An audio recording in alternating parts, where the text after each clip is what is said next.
So in this operation, two terrorists got neutralized. One is identified as Basit Dar. He belongs to TRF A category, and it is a significant achievement for us. Kulgam में मुठभेड़ 10 लाख का इनामी top आतंकी commander Basit डार समेत 2 ढेर 18 मामलों में था शामिल। दक्षिण कश्मीर के जिला कुलगाम के रेडवानी इलाके में आतंकियों और सुरक्षा बलों के बीच मुठभेड़ हुई।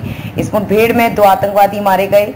इनमें से एक आतंकी लश्कर-ए-तैयबा का टॉप कमांडर बासित अहमद डार था। बासित डार ए श्रेणी का आतंकवादी था और 2021 से सक्रिय था। वो श्रीनगर और दक्षिण कश्मीर में सुरक्षा बलों और अल्पसंख्यक सदस्यों पर हमला सहित 18 से अधिक मामलों में शामिल था।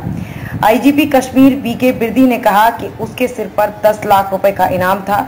मौके पर मलबा हटाने का काम अभी भी जारी है। किसी को भी कश्मीर में चुनाव शांतिपूर्ण माहौल में खलल डालने की इजाजत नहीं दी जाएगी। आईजीपी कश्मीर ने कहा कि सोमवार दोपहर को पुलिस को इलाके में आतंकवादियों की मौजूदगी के बारे में सूचना मिली थी। पुलिस ने अन्य सुरक्षा बलों के साथ मिलकर घेराबंदी कर दी। आज सुबह आतंकवादियों और सुरक्षा बलों के बीच गहन मुठभेड़ शुरू हो गई, जो दोपहर तक चली। उन्होंने कहा कि मुठभेड़ में कुलगाम के रेडवानी के प्रतिबंधित लश्कर-ए-तैयबा संगठन का शीर्ष कमांडर बासित डार सहित 2 आतंकवादी मारे गए। उन्होंने कहा कि ऑपरेशन आज दोपहर समाप्त हो गया, लेकिन विस्फोटकों का मलबा हटाने के लिए तलाशी अभियान अभी भी जारी है। पुलिस सूत्रों ने बताया कि मारे गए दूसरे आतंकवादियों की पहचान की जा रही है। पुंछ में आतंकियों ने सैन्य वाहनों को बनाया था निशाना। शनिवार शाम को पुंछ जिले की सुरनकोट तहसील के डन्ना शाह सितार क्षेत्र में वायुसेना के वाहनों पर आतंकी हमला किया गया। इस हमले में 5 वायु सैनिक घायल हो गए थे। घायलों में शामिल विक्की पहाड़े बलिदान हो गए।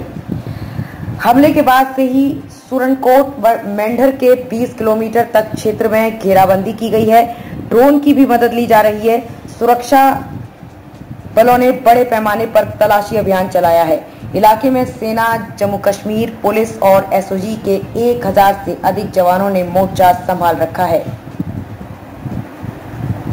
मिली थी regarding the movement of terrorists in this area.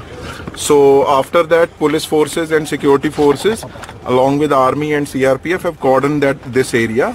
And जब कॉर्डन चल ही रहा था तो उसमें से अंदर से फायर आया। उसके बाद एक ऑपरेशन स्टार्ट हुआ जो कि पूरी रात चला और आज दोपहर तक ये कंक्लूड हुआ। तो इस ऑपरेशन में 2 टेररिस्ट मारे गए हैं, तो उनकी बॉडीज रिट्रीव हो गई हैं। अभी सर्च ऑपरेशन थोड़ा सा और कंक्लूड है। कई बार जो डेब्रीज या कोई एक्सप्लोजिव होते हैं तो उसके क्लियरेंस के लिए अभी ऑपरेशन चल रहा है। इसमें जो टेररिस्ट है हमने पूरा ड्यू डिलिजेंस के साथ इनिशियल उसमें we have given them opportunity as per law to come out and surrender, but however they have not heeded to the caution by police and security forces, and they again ensued that firing on security forces. So in this operation, 2 terrorists got neutralized. One is identified as Basit Dar. He belongs to TRF A category, and it is a significant achievement for us. Reason being that he was very much involved into almost more than 18 cases in Srinagar city also, killing of police personnel and innocent civilians also.